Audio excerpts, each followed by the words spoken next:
Imagine defining every great man in history by the most sensational part of his life. Monopolist turned philanthropist, opium trader turned tycoon. Sounds a bit strange, doesn't it? Yet we do this to women all the time, even when it's not true. If you've watched my earlier video on Zheng Yisao, you'll remember I questioned the prostitute turned pirate queen story. And I discovered recently that we're doing almost exactly the same thing to one of China's greatest painter, Pan Yuliang. I've stopped myself to look at one of her portraits today.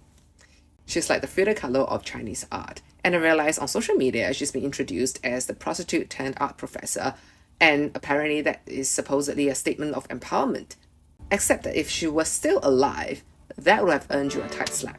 According to multiple biographies, Pan Yuliang was sold into a brothel as a young girl, and she fought not to become a prostitute. She escaped repeatedly, endured beating, and there were some accounts that said she even disfigured herself or even commit suicide so that she wouldn't be turned into a commodity.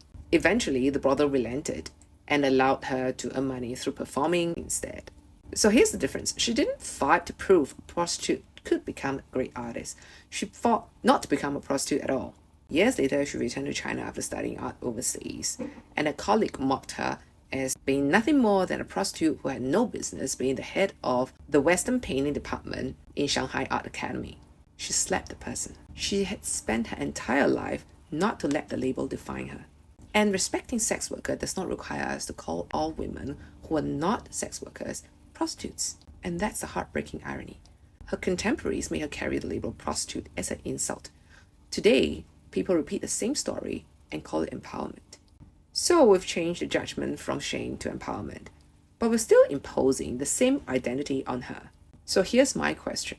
When we honor women of the past, do we remember them the way they want to be remembered, respecting their agency? Or do we rewrite them to the kind of women we want to celebrate today? Because then, the story that we're telling is not really about them. It's about us.